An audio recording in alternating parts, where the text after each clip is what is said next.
Hi friends, അപ്പോൾ നിങ്ങൾ ഈ വീഡിയോയുടെ തംബ്നെയിലും ടൈറ്റിലും ഒക്കെ കണ്ട പോലെ തന്നെ ഇനി നമുക്ക് ഏറ്റവും അടുത്ത് വരാനുള്ള ഒരു ഇമ്പോർട്ടന്റ് എക്സാം ആണ് സെക്രട്ടേറിയറ്റ് അസിസ്റ്റന്റ് എക്സാം. അതിന്റെ ആദ്യത്തെ സ്റ്റേജ് ആയിട്ട് ഡിഗ്രി പ്രിലിംസിന്റെ എക്സാമുകൾ ഉണ്ടാവും. അപ്പൊ ആ ഒരു എക്സാമിന്റെ ഡേറ്റുകൾ വന്നിട്ടുള്ളത് ഫസ്റ്റ് സ്റ്റേജ് മെയ് 24-ാം തീയതിയും രണ്ടാമത്തെ സ്റ്റേജ് ജൂൺ 28-ാം തീയതിയുമാണ്. അപ്പൊ ഈ ഒരു എക്സാമിന് ഇനി ഏകദേശം 60 ദിവസമാണ് നമുക്ക് ഏകദേശം ഉള്ളത്. ഈ 60 ദിവസങ്ങൾ നമ്മൾ എങ്ങനെ കൃത്യമായി വിനിയോഗിക്കും എന്നുള്ള ഒരു സ്റ്റഡി പ്ലാൻ ആയിരിക്കും നമ്മൾ ഈ ഒരു വീഡിയോയിലൂടെ നോക്കാൻ പോകുന്നത്. എൻ്റെ പേര് Ismail Kalady. Welcome to Xylem PSC YouTube channel. അപ്പം ഈ ഒരു ഡിഗ്രി പ്രിലിംസ് എക്സാമിൽ നിങ്ങൾക്കറിയാം ഏറ്റവും ഇമ്പോർട്ടൻ്റ് ആയിട്ടുള്ള ഭാഗങ്ങളാണ് ഇംഗ്ലീഷിന്റെ 20 മാർക്ക്, മാത്സ് ആൻഡ് മെന്റൽ എബിലിറ്റിയുടെ 20 മാർക്ക്, അതേപോലെ തന്നെ മലയാളത്തിന്റെ 10 മാർക്ക്. ഒരു ഡിഗ്രി പ്രിലിംസിന്റെ കട്ട് ഓഫിലേക്ക് നിങ്ങൾ എത്തണമെങ്കിൽ ഈ ഒരു ഭാഗത്ത് നിന്ന് നിങ്ങൾ നല്ല രീതിയിൽ സ്കോർ ചെയ്താൽ മാത്രമേ നിങ്ങൾക്ക് ഡിഗ്രി പ്രിലിംസിന്റെ കട്ട് ഓഫിലേക്ക് കയറി എത്താൻ പറ്റുള്ളൂ. അപ്പൊ അതിൽ തന്നെ 20 മാർക്ക് വരുന്ന മാത്സ് ആൻഡ് മെന്റൽ എബിലിറ്റി ഭാഗങ്ങൾ ഇനി അങ്ങോട്ടുള്ള 60 ദിവസങ്ങളിൽ ഇതുവരെ പഠിക്കാത്തവരാണെങ്കിലും ഓൾറെഡി പഠിച്ചുകൊണ്ടിരിക്കുന്നവരാണെങ്കിലും രണ്ട് രീതിയിലുള്ള ആളുകൾക്കും ഇനിയുള്ള 60 ദിവസം നമ്മൾ എങ്ങനെ കൃത്യമായി അതിന്റെ മാർക്കുകൾ സ്കോർ ചെയ്യാൻ വേണ്ടിയിട്ട് എങ്ങനെ പ്രിപ്പയർ ചെയ്യുന്നുള്ള കാര്യമായിരിക്കും നമ്മൾ ഡീറ്റെയിൽ ആയിട്ട് നോക്കാൻ പോകുന്നത്. ഓക്കെ ആണല്ലോ? അപ്പൊ നിങ്ങൾക്ക് സിലബസിനെ കുറിച്ചൊക്കെ ഏകദേശം ഒരു ഐഡിയ എല്ലാവർക്കും ഉണ്ടാവും. പഠിച്ചു തുടങ്ങിയവർക്കൊക്കെ സിലബസിൽ എന്തൊക്കെയാണ് പഠിക്കാനുള്ളത്, നമ്മുടെ സിലബസിന്റെ ഭാഗങ്ങളാണ്. അപ്പൊ ഞാൻ ഈ പറഞ്ഞ 50 മാർക്ക് ഇത് ഇവിടെ ലാസ്റ്റ് സിലബസിൽ കാണാൻ നിങ്ങൾക്ക് മാത്സ് ഉണ്ട് 20 മാർക്ക്, ഇംഗ്ലീഷിന്റെ 20 മാർക്ക് ഉണ്ട്, മലയാളത്തിന്റെ 10 മാർക്ക് ഉണ്ട്.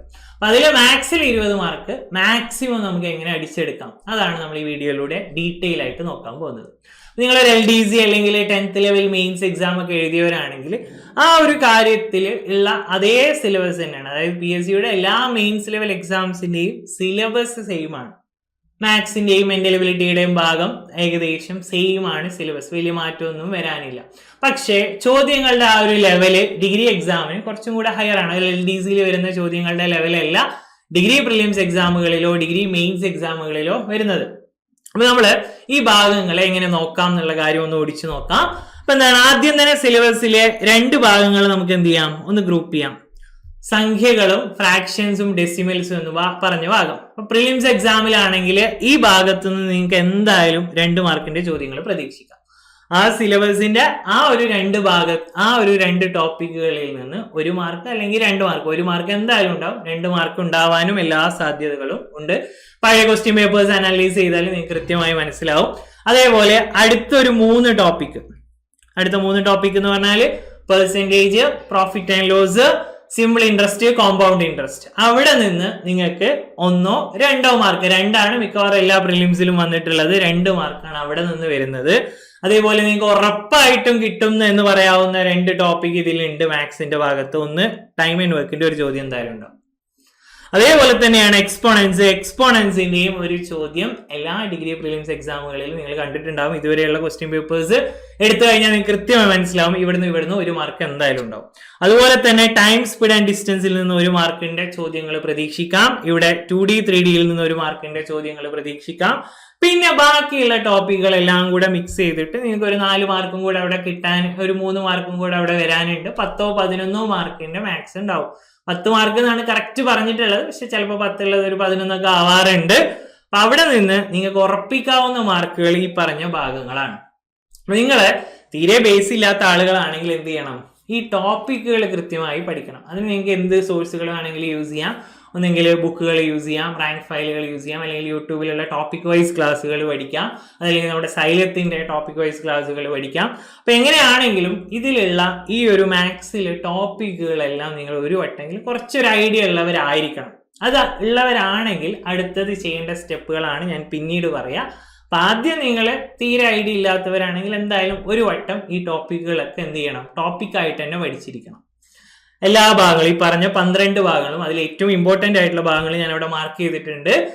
എക്സ്പോണൻസ് ഇമ്പോർട്ടന്റ് ആണ്, ടൈം ആൻഡ് വർക്ക് ഇമ്പോർട്ടന്റ് ആണ്, അതുപോലെ ബാക്കിയുള്ളതിൽ നിന്നൊക്കെ ചോദ്യങ്ങൾ വരാറുണ്ട്. മെൻസുറേഷൻ ഇമ്പോർട്ടന്റ് ആണ്. പിന്നെ വേറൊരു കാര്യം ശ്രദ്ധിക്കാനുള്ള, LDCയിലൊക്കെ പഠിച്ച പോലെ ഒരുപാട് SCERT ടെക്സ്റ്റിൽ നിന്നുള്ള ചോദ്യങ്ങൾ ഡിഗ്രി ലെവൽ പ്രിലിംസിൽ വരില്ല, ഉറപ്പാണ്. കുറച്ചും കൂടെ NCERT ബേസ്ഡ് ചോദ്യങ്ങളാണ് വരുന്നത്.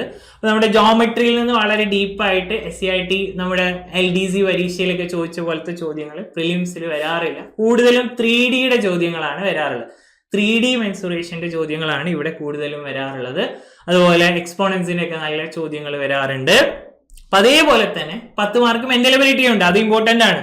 നമ്മൾ ഈ 20 ഒരു 15+ എന്തായാലും ടാർഗറ്റ് ചെയ്യാം. ഈസി ആയിട്ട് നിങ്ങൾ ഈ പറഞ്ഞ രീതിയിൽ പഠിച്ചു കഴിഞ്ഞാൽ 15+ മാർക്ക് നിങ്ങൾക്ക് എന്തായാലും സ്കോർ ചെയ്യാൻ പറ്റും. അപ്പോൾ നമ്മൾ മെന്റൽ എബിലിറ്റിയിൽ നോക്കുകയാണെങ്കിൽ കൃത്യമായി പഠിക്കേണ്ട ടോപ്പിക്കുകളായിട്ടുള്ളത് ഒന്ന് ക്ലോക്ക്, വേറൊന്ന് calendar, family, sense of direction, coding and decoding. ഇത്രയും ഭാഗങ്ങൾ എന്തായാലും ചോദ്യം വരും. ബാക്കിയുള്ളതൊക്കെ നിങ്ങൾക്ക് നിങ്ങളുടെ കോമൺ സെൻസ് വെച്ച് ചെയ്യാവുന്ന കാര്യങ്ങളേ ഉള്ളൂ. ഈ ഭാഗം സ്ഥാനനിർണ്ണയം, അനലോഗി, ഓഡ്മാൻ ഒക്കെ നിങ്ങൾക്ക് കോമൺ സെൻസ് വെച്ച് ചെയ്യാം. അതുപോലെ സീരീസും നിങ്ങൾ എന്ത് ചെയ്യുക, ടോപ്പിക് ആയിട്ട് തന്നെ പഠിക്കുക. Number series, coding and decoding, family relation, sense of direction, clock, calendar, ഇത്രയും ഭാഗം ടോപ്പിക് ആയിട്ട് പഠിക്കുക. ബാക്കിയുള്ളതൊക്കെ ഒന്ന് മൊത്തത്തിൽ പ്രീവിയസ് ഒന്ന് ഓടിച്ചു നോക്കിയാൽ തന്നെ കിട്ടും. ഈ ഒരു ടോപ്പിക് എന്ന് പറഞ്ഞാൽ മാത്തമാറ്റിക്സ്, സയൻസ് എന്ന് പറഞ്ഞ ടോപ്പിക് എന്ന് പറഞ്ഞാൽ പ്യൂർലി ബോർഡ് മാസ് ആണ്. നിങ്ങൾ നമ്പറിൽ പഠിച്ച അതേ കാര്യം തന്നെയാണ് ഇവിടെ വരുന്നത്. ബോർഡ് മാസിന്റെ ലോജിക്കുകളാണ് ആ ഒരു ഭാഗത്തിൽ യൂസ് ചെയ്യാനുള്ളത്. അപ്പൊ അതാണ് സിലബസിനെ കുറിച്ചുള്ള ഒരു ഓവറോൾ ഐഡിയ പറയുകയാണെങ്കിൽ ഇത്രയും കാര്യങ്ങൾ നിങ്ങൾ അറിഞ്ഞിരിക്കണം. അപ്പൊ അത്രയും കാര്യങ്ങളെ കുറിച്ച് ഒരു ബേസിക് ആയിട്ടുള്ള നോളജ് ഉണ്ടെങ്കിൽ അടുത്തത് നിങ്ങൾ ഒരു എക്സാമിന് പ്രിപ്പയർ ചെയ്യുമ്പോൾ, ഈ ഒരു എക്സാമിന് പ്രിപ്പയർ ചെയ്യുമ്പോൾ നിർബന്ധമായും ചെയ്തിരിക്കേണ്ട 2 കാര്യങ്ങളുണ്ട്. അപ്പൊ ഇവിടെ കാണുന്ന 2 കാര്യങ്ങൾ നിർബന്ധമായിട്ട് നിങ്ങൾ ചെയ്തിരിക്കണം എക്സാം ചെയ്യുന്നതിന് മുന്നേ. അതായത് ഒരു ക്വസ്റ്റ്യൻ പേപ്പർ കണ്ടാൽ അതിന്റെ മലയാളം മാത്രമല്ല ഇംഗ്ലീഷിൽ എന്താണ് ക്വസ്റ്റ്യൻ എന്നുള്ള കാര്യം തന്നാലും അതെന്താണ് ക്വസ്റ്റ്യൻ എന്ന് മനസ്സിലാക്കാനുള്ള ഒരു അണ്ടർസ്റ്റാൻഡിങ് പഠിക്കുമ്പോൾ തന്നെ ഉണ്ടാക്കി വെക്കുക. അത് നിങ്ങൾ കുറെ ക്വസ്റ്റ്യൻ പേപ്പേഴ്സ് കണ്ടിട്ടുണ്ടാവും, GK-ലൊക്കെ കണ്ടിട്ടുണ്ടാവും. ഒരുപാട് അർത്ഥങ്ങൾ മാറിയിട്ടുള്ള ക്വസ്റ്റ്യൻസ് വരാറുണ്ട്. ഏറ്റവും ലേറ്റസ്റ്റ് ആയി നടന്നത് LSGSന്റെ പ്രിലിംസ് ആയിരുന്നു. അപ്പൊ അതിലുള്ള ഒരു ചോദ്യം നിങ്ങൾക്ക് ഇവിടെ നോക്കിയാൽ കാണാം. The sum of 2 numbers is 8 and the product is 15. 2 സംഖ്യകളുടെ തുക 8ഉം ഉൽപ്പന്നം എന്നാണ്. പ്രോഡക്റ്റ് എന്നുള്ളതിന് എന്താ കൊടുത്തിട്ടുള്ളത്, ഉൽപ്പന്നം എന്നുള്ള വേർഡാണ്. പ്രോഡക്റ്റിന് നമ്മൾ മലയാളത്തിൽ യൂസ് ചെയ്യുക ഗുണനഫലം എന്നാണ്. അത് ഗൂഗിൾ ട്രാൻസ്ലേഷനിൽ വരുന്ന ഒരു എററാണ്. അതേപോലെ ക്വസ്റ്റ്യന്റെ അവസാനം നോക്കിയേ, what is the sum of their reciprocals, അവരുടെ വ്യൂൽക്രമങ്ങളുടെ തുക. ആ നമ്പേഴ്സിന്റെ വ്യൂൽക്രമങ്ങൾ എടുത്തു കൂട്ടിയാൽ എത്രയെന്നാണ് ചോദിച്ചിട്ടുള്ളത്. പക്ഷെ അത് മലയാളം ആക്കിയപ്പോ എന്താ വന്നിട്ടുള്ളത്, പരസ്പര സംഖ്യകളുടെ തുക എന്നാണ്. അപ്പൊ പരസ്പര സംഖ്യകളുടെ തുക എന്ന് പറഞ്ഞാൽ ആ ക്വസ്റ്റ്യന്റെ അർത്ഥം തന്നെ കംപ്ലീറ്റ്ലി മാറിപ്പോയി. നമ്മൾ ഉദ്ദേശിച്ച ചോദ്യമേ അല്ല അത്. ഇപ്പൊ ഇംഗ്ലീഷിലുള്ള ചോദ്യമേ അല്ല മലയാളത്തിൽ അടിച്ചു വന്നപ്പോ വന്നിട്ടുള്ളത്. അപ്പൊ അതുകൊണ്ട് ഇത് കണ്ടാലും നമുക്ക് എന്താണ് ചോദ്യം എന്ന് മനസ്സിലാക്കാൻ പറ്റണം. ഈ മലയാളം വെച്ച് മാത്രം എന്ത് ചെയ്യാൻ പറ്റൂല, ക്വസ്റ്റ്യൻ സോൾവ് ചെയ്യാൻ പറ്റില്ല. ഈ ഒരു എക്സാമ്പിൾ ഞാൻ ഒരു ക്വസ്റ്റ്യൻ ഇട്ടുന്നേ ഉള്ളൂ. ഇങ്ങനെ ഒരുപാട് ക്വസ്റ്റ്യൻസിൽ ഈ മിസ്റ്റേക്ക് വരുന്നുണ്ട്. അപ്പൊ ക്വസ്റ്റ്യൻ ഇംഗ്ലീഷിൽ മനസ്സിലാക്കാൻ പറ്റണം. കുറെ ക്വസ്റ്റ്യൻസ് ഒക്കെ മലയാളത്തിൽ ഓക്കെ ആയിരിക്കും, പക്ഷെ അതിന്റെ അപ്പുറം ഇംഗ്ലീഷ് ഉണ്ടാവും. അത് മനസ്സിലാക്കാൻ പറ്റാവുന്ന രീതിയിലുള്ള ഒരു അണ്ടർസ്റ്റാൻഡിങ് ഡിഗ്രി പ്രിലിംസ് എക്സാം എഴുതുന്നവർ തീർച്ചയായും ഉണ്ടാക്കുക. അപ്പൊ അതിന് ചെയ്യേണ്ടത് പ്രാക്ടീസ് ചെയ്യുമ്പോൾ തന്നെ ആ ലെവലിൽ ഇംഗ്ലീഷ് ചോദ്യങ്ങൾ എടുത്തിട്ട് പ്രാക്ടീസ് ചെയ്യാണ് വേണ്ടത്. അപ്പൊ രണ്ടാമത്തെ കാര്യം, ഡിഗ്രി പ്രിലിംസ് ആ ഒരു ലെവലിലേക്ക് സിലബസ് മാറിയത് 2021-ലാണ്, 2021-ലാണ്. നിങ്ങൾക്കറിയാം PSCയുടെ എല്ലാ സിലബസും ഒന്ന് വേറൊരു മോഡലിലേക്ക് മാറ്റിയത് 2021 മുതലാണ്. അപ്പൊ 21 മുതലുള്ള എല്ലാ കൊല്ലങ്ങളിലും ഡിഗ്രി പ്രിലിംസിന്റെ എക്സാമുകൾ നടന്നിട്ടുണ്ട്. 21 നടന്നിട്ടുണ്ട്, 22 നടന്നിട്ടുണ്ട്, 23 24 ഇനിയിപ്പോ 25 നടക്കാൻ പോകുന്നു. അപ്പൊ ഈ 4 കൊല്ലത്തെ ക്വസ്റ്റ്യൻ പേപ്പേഴ്സ് നിങ്ങൾ എന്തായാലും അതിലെ മാത്സ് ചോദ്യങ്ങൾ നിർബന്ധമായിട്ടും ചെയ്തിരിക്കണം. എക്സാമിന് പോകുന്നതിന് മുന്നേ ആ 4 കൊല്ലം നടന്ന മൊത്തം ഡിഗ്രി പ്രിലിംസ് ക്വസ്റ്റ്യൻ പേപ്പേഴ്സും 2 വട്ടമെങ്കിലും ചെയ്തിരിക്കണം. കാരണം ആദ്യത്തെ വട്ടം ചെയ്യുമ്പോൾ നിങ്ങൾ എന്തായാലും ഇത് ചെയ്യാൻ പഠിക്കുകയായിരിക്കും. അപ്പൊ ഇതിന്റെ സൊല്യൂഷൻസ് ഒക്കെ നമ്മുടെ ചാനലിൽ തന്നെ കുറെ വീഡിയോസ് ഉണ്ട്. അതുപോലെ നിങ്ങൾക്ക് സെർച്ച് ചെയ്ത് നോക്കിയാൽ ഇന്ന ക്വസ്റ്റ്യൻ പേപ്പർ ആണ്, അതിന്റെ കൂടെ എന്റെ പേരും കൂടെ വെച്ച് സെർച്ച് ചെയ്ത് നോക്കിയാൽ മിക്കവാറും ക്വസ്റ്റ്യൻ പേപ്പേഴ്സിന്റെ ഒക്കെ നിങ്ങൾക്ക് യൂട്യൂബിൽ നിന്ന് തന്നെ സോൾവിംഗ് ആയിട്ട് ഫ്രീ ആയിട്ട് തന്നെ ഡീറ്റെയിൽ ആയിട്ട് കിട്ടും. അപ്പൊ നിങ്ങൾ നോക്കേണ്ട question papers with question paper code വളരെ ഡീറ്റെയിൽ ആയിട്ട് തന്നെ അവിടെ കൊടുത്തിട്ടുണ്ട്. 2021 നമുക്ക് 2 എക്സാം ഉണ്ടായിരുന്നു. അതിന്റെ ക്വസ്റ്റ്യൻ പേപ്പർ കോഡ് അതിന്റെ താഴെ ഉണ്ട്. അപ്പൊ ആവശ്യമുള്ളവർ ഇത് എന്ത് ചെയ്യുക, അതൊന്ന് സ്ക്രീൻഷോട്ട് അടിക്കുക. എന്നിട്ട് ആ ഒരു കോഡ് അടിച്ച് നോക്കിയാൽ തന്നെ നിങ്ങൾക്ക് ക്വസ്റ്റ്യൻ പേപ്പറും കിട്ടും, ആൻസർ കീ ഒക്കെ ഗൂഗിളിൽ നിന്ന് കിട്ടും. അതല്ലെങ്കിൽ സോൾവിംഗ് ആണ് വേണ്ടതെങ്കിൽ ഡിഗ്രി പ്രിലിം സ്റ്റേജ് 1 സോൾവിംഗ് എന്ന് അടിച്ചാൽ അതും കിട്ടും യൂട്യൂബിൽ നിന്ന്. അപ്പൊ എന്താണ്, 2021 2 സ്റ്റേജ്, 22 3 സ്റ്റേജ് ഉണ്ട്. അതിന്റെ കോഡുകൾ അവിടെ ഉണ്ട്. 22-ലും 23-ലും 3 24-ലും 3. അപ്പൊ മൊത്തം എത്രയായി, 3 3 3 2 11 ക്വസ്റ്റ്യൻ പേപ്പേഴ്സ് ഇവിടെ തന്നെ കിട്ടി. അപ്പൊ ഈ 11 ക്വസ്റ്റ്യൻ പേപ്പേഴ്സ് എന്ന് പറഞ്ഞാൽ അവിടെ എത്ര ചോദ്യങ്ങൾ നിങ്ങൾ പ്രാക്ടീസ് ചെയ്തു, 11 × 20 ചെയ്ത് കഴിഞ്ഞാൽ 220 ക്വസ്റ്റ്യൻസ് നിങ്ങൾക്ക് അവിടെ നിന്ന് തന്നെ കിട്ടി. നിങ്ങൾ പുതിയ മോഡൽ ക്വസ്റ്റ്യൻസും ഏതെങ്കിലും മോക്ക് ടെസ്റ്റും ഒക്കെ ചെയ്യുന്നതിന് മുന്നേ, അത് ചെയ്യുന്നതിൽ കുഴപ്പമൊന്നുമില്ല, അത് ചെയ്യുന്നതിന് മുന്നേ ഈ 220 ചോദ്യങ്ങൾ നിങ്ങൾക്ക് കൃത്യമായി ചെയ്യാൻ പറ്റുമെന്ന് ഉറപ്പാക്കണം. അത് ഉറപ്പാക്കിയിട്ട് മാത്രം നിങ്ങൾ മോഡൽ ക്വസ്റ്റ്യൻസോ വേറെ എവിടുന്നെങ്കിലും കിട്ടുന്ന ചോദ്യങ്ങളൊക്കെ ചെയ്യുന്നതിന് മുന്നേ നിർബന്ധമായിട്ട് ഇത് ചെയ്യണം. അപ്പൊ ഇതെന്ത് ചെയ്യുക, ഇത് നല്ല രീതിയിൽ എന്ത് ചെയ്യുക, ഈ ക്വസ്റ്റ്യൻസ് ഒരിക്കൽ നിങ്ങൾ ചെയ്ത് പ്രാക്ടീസ് ചെയ്യുക. പിന്നെ ഒറ്റയ്ക്ക് ഈ ചോദ്യങ്ങൾ ചെയ്യുക. 3 വട്ടം ചെയ്താൽ വളരെ നല്ലത്. അതിൽ നിന്ന് തന്നെ നിങ്ങൾക്ക് ഒരു 10+ മാർക്ക് ഉറപ്പിക്കാം. 3 വട്ടം നിങ്ങൾ ഈ ക്വസ്റ്റ്യൻ പേപ്പേഴ്സ് എല്ലാം ചെയ്തിട്ടുണ്ടെങ്കിൽ 10-ലധികം മാർക്ക് നിങ്ങൾക്ക് അതിൽ നിന്ന് തന്നെ കിട്ടും. ഉറപ്പാണ്, ഒരു സംശയമില്ല. ഉറപ്പിച്ച് പറയാൻ പറ്റും, ഒരു സംശയമില്ല. പിന്നെ നിങ്ങൾ അത് പഠിച്ച അപ്പൊ ആ ടോപ്പിക്കുകളൊക്കെ നിങ്ങളൊന്ന് ടച്ച് ആയല്ലോ. അപ്പൊ നിങ്ങൾ എന്തിലേക്ക് എത്തി, ഞാൻ ആ പറഞ്ഞ രീതിയിൽ പോവുകയാണെങ്കിൽ 15+ നിങ്ങൾ ഇപ്പൊ എത്തിയിട്ടുണ്ടാവും. പിന്നെ ചിലപ്പോൾ വളരെ ടൈം എടുക്കുന്ന ഒരു 1-2 ചോദ്യങ്ങൾ, ചിലപ്പം സീരീസിന്റെ ക്വസ്റ്റ്യൻസ് അല്ലെങ്കിൽ വേറെ എന്തെങ്കിലുമൊക്കെ രീതിയിലുള്ള കുറച്ച് ഹയർ ലെവലിലുള്ള ക്വസ്റ്റ്യൻസ് വന്നാൽ 1-2 സ്കിപ്പ് ചെയ്താലും കുഴപ്പമില്ല. എന്നാലും നിങ്ങൾക്ക് കിട്ടാനുള്ള മാർക്ക് അവിടെ ഉണ്ടാവും. അപ്പൊ ഏറ്റവും മിനിമം ആയിട്ട് ചെയ്യേണ്ട കാര്യമാണ് ഈ പറഞ്ഞിട്ടുള്ളത്. ഈ 11 ക്വസ്റ്റ്യൻ പേപ്പേഴ്സ് 2 തവണ എന്തായാലും വർക്കൗട്ട് ചെയ്തിരിക്കണം. അതിന്റെ ക്വസ്റ്റ്യൻ പേപ്പർ കോഡ് അടക്കമുണ്ട്. ഈ എല്ലാ ക്വസ്റ്റ്യൻ പേപ്പേഴ്സും അടങ്ങിയ ഒരു PDF നമുക്ക് ഈ വീഡിയോയുടെ താഴെ ഞാൻ ഡിസ്ക്രിപ്ഷനിൽ ഒരു ലിങ്ക് ചെയ്ത് വെക്കാം.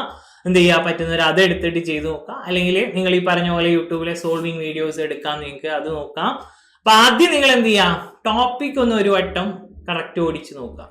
അതിന് നിങ്ങൾക്ക് ഈ 60 ദിവസത്തിൽ ഒരു 30 ദിവസം അതിന് തന്നെ വേണ്ടി വരും. കറക്റ്റ് നോക്കാത്തവരാണെങ്കിൽ ഒരു 30 ദിവസം വേണ്ടി വരും. നോക്കിയവരാണെങ്കിൽ നിങ്ങൾക്ക് എന്ത് ചെയ്യാം, ആ ഭാഗം സ്കിപ്പ് ചെയ്ത് നേരെ ക്വസ്റ്റ്യൻ പേപ്പറിന്റെ ഭാഗത്തിലേക്ക് വരാം. അപ്പൊ ഓൾറെഡി ടോപ്പിക്കിനെ കുറിച്ച് ഐഡിയ ഉള്ളവരാണെങ്കിൽ ഈ 30 ദിവസം നിങ്ങൾക്ക് ഈ ക്വസ്റ്റ്യൻ പേപ്പർ പ്രാക്ടീസ് ചെയ്യാൻ യൂസ് ചെയ്യാം. മറ്റൊരു ടോപ്പിക്ക് പഠിച്ച ശേഷം ഇതിലേക്ക് വരിക.